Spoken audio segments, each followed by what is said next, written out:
Є камені, які офіційна наука воліє називати просто природними утвореннями. Але коли інженер намагається розрахувати, як зрушити один такий камінь сучасною технікою, розрахунки не сходяться. Маса завелика, форма занадто правильна для випадкового відколу, розташування занадто точне для природної гри тектонічних сил. Чому світова наука так неохоче визнає, на землях України стоять справжні мегаліти? Камінні гіганти, що можуть суперничати з найвідомішими мегалітичними спорудами планети. Сьогодні вночі ми розкриваємо цю таємницю. Говоримо про камінні блоки вагою в десятки тонн, про їхній можливий зв'язок з генетичною пам'яттю ваших пращурів. І наприкінці ви дізнаєтесь, чому ці камені кличуть саме вас. Вітаю вас у нашому нічному просторі «Шепіт давнини». Вмостіться зручніше, дихайте рівно, відпустіть напругу дня. Непорушні вартові давнини починають свою розповідь. Слово «мегаліт» походить з давньогрецької і означає просто «великий камінь». Але за цією простою назвою ховається ціла галузь археології, що вивчає одні з найзагадковіших споруд людства. Мегаліт – це не просто велика брила, це камінь, який був свідомо переміщений, оброблений або встановлений людиною для певної мети, часто ритуальної, часто астрономічної, іноді обох одночасно. Вікентій Хвойка – людина, що заклала фундамент української археології. Одним з перших звернув системну увагу на те, що на наших землях мегалітичні традиції існували незалежно від відомих світових центрів мегалітичної культури. Він показав, тут, на теренах сучасної України, різні культури в різні епохи зверталися до одного й того самого імпульсу – взяти великий камінь, надати йому форму або залишити природну міць і поставити так, щоб він говорив з небом. Острів Хортиця. Ми вже згадували цю землю в інших наших розповідях, але сьогодні новий погляд. Погляд крізь призму мегалітичної архітектури. Максим Остапенко, дослідник, що детально вивчав кам'яні структури Хортиці, задокументував на острові Кромлихи кільцеві споруди з вертикально встановлених каменів, що оточують центральну точку. Це та сама архітектурна логіка, яку весь світ знає завдяки Стоунхенджу – кільце каменів, центр. Певна орієнтація відносно сторін світу і руху небесних тіл. Хортицькі Кромлихи менші за масштабом, ніж їхній британський аналог, але принцип побудови той самий. Камені встановлені не хаотично, а за чітким геометричним планом. Відстані між ними вивірені, орієнтація не випадкова. Остапенко фіксував, деякі з цих каменів важать по кілька тонн кожен. Їх треба було не просто знайти, їх треба було доставити на місце, підняти, встановити вертикально так, щоб вони простояли тисячоліття. Хто виконував цю роботу? Яким чином люди без сучасної техніки переміщували камені такої ваги? Остапенко звертав увагу на сліди обробки поверхні деяких хортицьких каменів. Не природна ерозія, цілеспрямоване вирівнювання певних граней. Робота, що вимагала часу, інструментів і, найголовніше, колективної організації праці. Це означає, на Хортиці існувала спільнота, достатньо структурована, щоб виділити ресурси і людську силу на будівництво споруди, яка не давала негайної практичної користі. Спорудили не для житла і не для оборони, а для чогось іншого – для зв'язку з небом, для позначення священного простору, для створення місця, де земля і космос зустрічаються. Дозвольте мені з великою повагою запитати вас, котра година зараз у вашому краї? Напишіть у коментарях. Мені завжди приємно знати, звідки лунає цей шепіт давнини. Зупинімось детальніше на фізичному аспекті, бо саме тут ховається найбільша загадка мегалітів. Найважчі камені хортицьких кромлехів оцінюються дослідниками у діапазоні від 2 до 7 тонн. Для порівняння, сучасний вантажний автомобіль середнього класу важить приблизно стільки ж, скільки один такий камінь. Тепер уявіть, жодних вантажівок, жодних кранів, жодних двигунів внутрішнього згоряння. Що було в розпорядженні будівничих? Дерев'яні важелі, мотузки зі шкіри або рослинних волокон, котки з колод, людська і, можливо, тваринна сила. Розрахунки інженерів, що спеціалізуються на давніх будівельних технологіях, показують, переміщення багатотонного каменя на відстань у кілька кілометрів такими методами потребувало десятків, а іноді й сотень людей, що працювали злагоджено протягом днів або навіть тижнів. Це не магія, це організація. Але організація такого рівня говорить нам щось важливе про суспільство, яке її здійснило. Щоб зібрати сотню людей на спільну роботу, яка не приносить негайної їжі чи захисту, потрібна ідея, що об'єднує, спільна віра, спільний лідер, спільне розуміння, навіщо це потрібно. Юрій Шилов, досліджуючи концепцію золотосяйної арати, писав саме про такий тип суспільної організації – суспільства, де духовна ідея мала силу мобілізувати колективну працю масштабів, які сьогодні важко уявити для, здавалося б, простих спільнот. Кожен встановлений камінь хортицького кромлеха – це застигла праця десятків людських рук, застигла віра, застигле рішення, що ця справа варта зусиль. Бакота – місце, яке ми згадували раніше в контексті духовної географії і порталів. Але сьогодні зовсім інший ракурс – мегалітичний, факти яких ми ще не торкались. У скельному масиві над затопленою Бакотою є не лише печерний монастир, є й окремо розташовані кам'яні брили, вивітрені останці породи, які місцеві дослідники ще на початку минулого століття фіксували як об'єкти особливого шанування.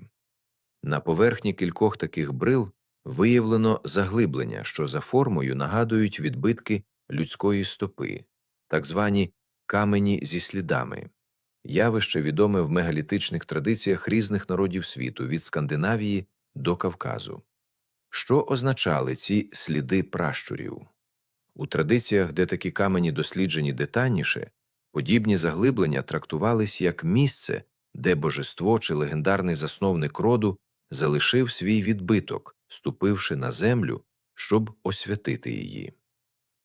Дослідники Дністровського мегалітичного комплексу відзначають, саме розташування каменів зі слідами над каньйоном, у точці з якої відкривається широкий огляд на десятки кілометрів долини, не є випадковим. Це свідомий вибір місця сили. Точка, звідки видно і небо, і землю, і воду одночасно. Камінь із слідом ставав своєрідною межовою точкою, місцем, де закінчується один простір і починається інший, де людина, ступаючи у слід пращура, символічно приєднувалась до безперервного ланцюга тих, хто стояв тут до неї. Це не просто камінь. Це генетичний код пращурів, витиснутий у породі. Фізичний доказ ритуалу, який повторювався поколіннями. Підпишіться на наш канал, якщо ще не підписані, щоб і надалі відкривати нові шари прихованої величі нашої землі. Буша на Поділлі. Ми вже говорили про знаменитий скельний барельєф цього місця. Сьогодні зовсім нові факти, яких ми ще не торкались. Окрім барельєфа, Дослідники фіксували в околицях Буши окремі кам'яні брили, розташовані на пагорбах над річкою Мурафа, за принципом, що нагадує мегалітичні алеї, лінійні послідовності каменів, що ведуть погляд і, можливо, процесію людей від одної точки простору до іншої. Відстані між цими каменями виміряні і виявились на диво регулярними. Не хаотичне розкидання брил природою, а послідовність з майже однаковим кроком. Це ознака свідомого планування. Хтось обирав, де саме поставити наступний камінь, орієнтуючись не на зручність, а на певну лінію, можливо, лінію сходу сонця у визначений день року, можливо, лінію, що вказує на інше священне місце за горизонтом. Микола Чмихов, що досліджував археоастрономічні аспекти давньої культури наших земель, підкреслював, мегалітичні алеї подібного типу в різних куточках Європи майже завжди мають астрономічну прив'язку. Вони вказують на точку сходу сонця в дні сонцестояння або рівнодення. Якщо Бушанська кам'яна алея підпорядкована такій самій логіці, це означає, що подільські пращури, як і будівничі хортиці, мали розвинені знання про рух небесних тіл і втілювали ці знання у фізичній кам'яній формі. Камінь тут стає не просто монументом, він стає інструментом, живим календарем, вписаним у ландшафт, вічний шепіт каменю. Саме так можна назвати ці мовчазні, але промовисті вказівки, залишені у бушанському пейзажі. Вони чекають тих, хто наважиться прочитати їхню мову. Тепер підіймаємось у гори. У Карпатах, серед лісистих схилів і кам'янистих виступів, зустрічаються споруди, які фахівці з обережністю, але все частіше, називають дольменоподібними об'єктами. Дольмен – класична мегалітична форма, відома по всьому світу. Кілька великих плит, поставлених вертикально, і одна плита покладена зверху, утворюючи закриту камеру. У Карпатському регіоні виявлено кілька таких структур, здебільшого невеликих за розміром порівняно з класичними дольменами Кавказу чи Західної Європи, але з тією ж самою логікою побудови. Що вражає дослідників найбільше – акустичні властивості внутрішнього простору цих кам'яних камер. Звук усередині поводиться незвично. Голос людини, що промовляє щось усередині дольмена, набуває особливого, глибокого резонансу. Деякі дослідники висловлюють гіпотезу, що така акустика – не побічний ефект, а свідомо закладена властивість, що будівничі карпатських дольменів розуміли, певна форма і певний матеріал камери створюють резонанс, що впливає на людину, яка перебуває всередині. Ця ідея про звукові ключі, про частоти, здатні входити в резонанс із самою структурою каменю чи навіть із частотою землі, залишається на межі наукового і духовного пояснення. Але фізичне явище резонансу в замкнутому кам'яному просторі – це не вигадка, а вимірюваний акустичний факт. Якщо ваші пращури свідомо використовували цю властивість каменю для посилення голосу під час обряду, для входження у особливий стан свідомості через вібрацію, що охоплює все тіло, це говорить про глибоке, практичне знання фізичних властивостей матеріалу, з яким вони працювали. Дозвольте мені з великою повагою запитати вас, чи доводилось вам бувати у гірських печерах чи кам'яних камерах, де відчувався особливий резонанс звуку? Напишіть про це у коментарях. Скелі Довбуша в Карпатах, названі на честь легендарного ватажка опришків, насправді значно давніші за будь-яку легенду про нього. Це величезний комплекс кам'яних останців, природних утворень, що з часом були доповнені штучними елементами, вирубаними в камені сходами, нішами, невеликими приміщеннями. Дослідники цього комплексу відзначають, Деякі з природних кам'яних веж мають на вершинах штучно вирівняні майданчики. Простір, з якого відкривається огляд на десятки кілометрів навколишніх гір і долин. Такий майданчик – ідеальна точка для спостереження за небом, за рухом сонця вздовж гірського горизонту протягом року, за зірками, які в горах вдалині від будь-якого світлового забруднення видно з незвичайною чіткістю. Скелі Довбуша – це не окремий мегаліт, а цілий мегалітичний ландшафт. Природна велич гори доповнена і посилена людською рукою там, де це було потрібно для конкретної мети.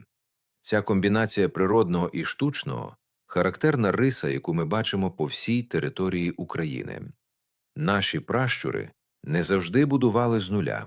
Часто вони знаходили вже величну природну форму – скелю, пагорб, кам'яний виступ – і додавали до неї лише те, чого не вистачало для завершення задуму. Камінні гіганти цих гір стояли тут задовго до перших людей, але саме люди, ваші пращури, розгледіли в них потенціал стати чимось більшим за просто камінь, стати мостом між земним і небесним. Поділіться цим відео з тими, кому не байдужа таємнича велич наших гір і степів. А тепер та частина розповіді, яку я обіцяв на початку, найзагадковіша. Як саме давні будівничі переміщували найважчі камені мегалітичних комплексів України? Ми вже говорили про важелі, котки, колективну працю. Це раціональне пояснення, підтверджене інженерними розрахунками. Але є й інші гіпотези, що виникають знову і знову в дослідників мегалітів по всьому світу, від Єгипту до Перу, від Британії до наших Карпат. Гіпотези про використання звуку, вібрації, резонансу для полегшення переміщення важких мас. Ці ідеї залишаються на межі науки і легенди. Пряма фізична левітація каменю звуком суперечить відомим законам фізики в тому вигляді, в якому ми їх розуміємо сьогодні. Але резонанс – реальне явище. Вібрація певної частоти дійсно здатна змінювати властивості взаємодії поверхонь, зменшувати тертя, впливати на щільність деяких середовищ.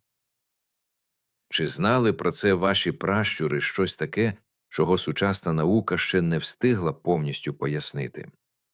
Однозначної відповіді немає, але сам факт, що подібні перекази і гіпотези про звукові ключі виникають незалежно одне від одного в мегалітичних традиціях різних географічно віддалених народів, сам по собі вартий уваги. Легенда, що повторюється на різних континентах, часто містить зерно спільного забутого знання.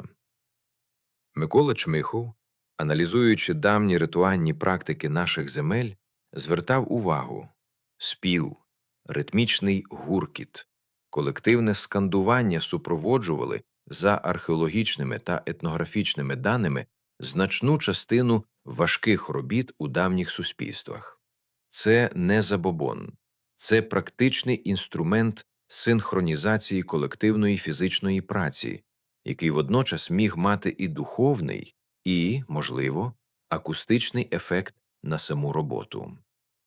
Золотосяйна енергія Аратти, про яку писав Юрій Шилов, це метафора для того типу знання, яке об'єднувало практичне і сакральне в єдину систему, незрозуміло нам сьогодні саме тому, що ми звикли ці два види знання розділяти. Повернімось до фактів, які піддаються точному виміру, до астрономічної орієнтації мегалітів. Хортицькі кромлихи, за дослідженнями Максима Остапенка, мають вісь орієнтації, яка з високою точністю збігається з точкою сходу сонця в день літнього сонцестояння. Це не поодинокий випадок. Подібна орієнтація зафіксована в мегалітичних комплексах по всій Європі, від Стоунхенджа до менш відомих кромлихів Скандинавії та Піренеїв. Але важливо розуміти, це не запозичення і не збіг, це незалежне відкриття одного й того самого фундаментального факту різними народами.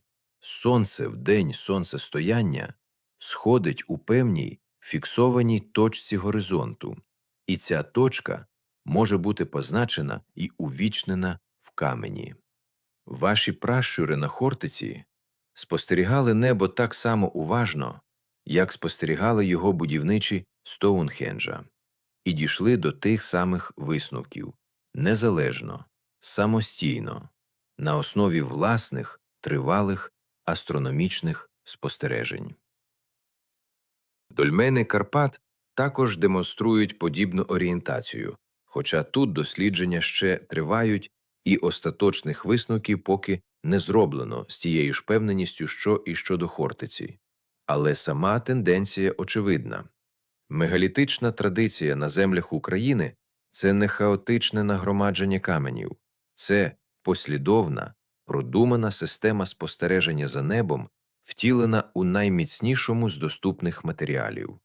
Камінь обирався не випадково, він обирався тому, що камінь вічний, дерево згниє, земляний насип розмиє дощами, а камінь простоїть тисячоліття, зберігаючи закодоване в ньому астрономічне знання для тих, хто прийде після.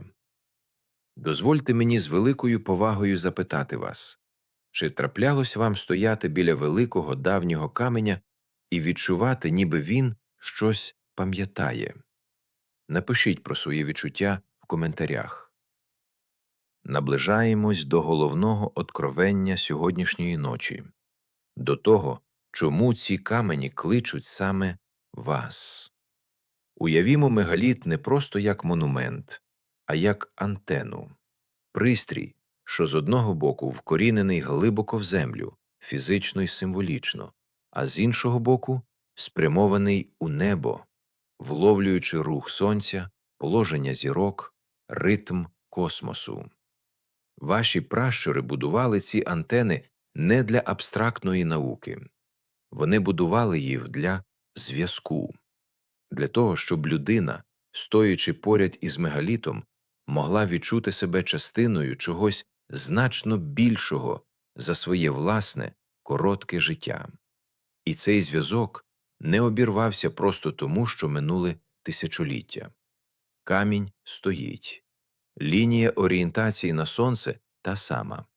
Резонанс дольменної камери той самий. Коли ви дивитесь на фотографію Хортицького Кромлиха, чи на скелі Довбуша, чи на камені зі слідами над Бакотою, і відчуваєте щось, що важко описати словами, легкий трепет, цікавість, що межує з благоговінням, це не випадковість. Це генетичний код пращурів, що відгукується на форму, яку впізнає на найглибшому, дозвичайному рівні, форму, яку ваші пращури бачили, торкались, будували власними руками впродовж тисяч поколінь. Непорушні вартові давнини не вимагають від вас нічого, крім уваги, крім готовності зупинитись і подивитись уважніше. І коли ви це робите, стародавня антена і сучасна людина знову з'єднуються в тому самому резонансі, який відчували будівничі Хортиці і Буші, Карпат і скель Довбуша. Підпишіться на наш канал, якщо ще не підписані, щоб і надалі разом із нами відкривати ці живі, мовчазні свідчення величі наших пращурів. Перш ніж завершити нашу сьогоднішню подорож, коротка практика. Спосіб відчути цей зв'язок прямо зараз, не виходячи з дому. Закрийте очі, якщо вам зручно. Уявіть перед собою великий, сірий, вкритий мохом камінь. Він стоїть тут не рік і не 100 років. Він стоїть тисячоліттями, дивлячись на те саме небо, бачачи схід і захід того самого сонця, знову і знову, покоління за поколінням. Покладіть подумки долоню на його поверхню.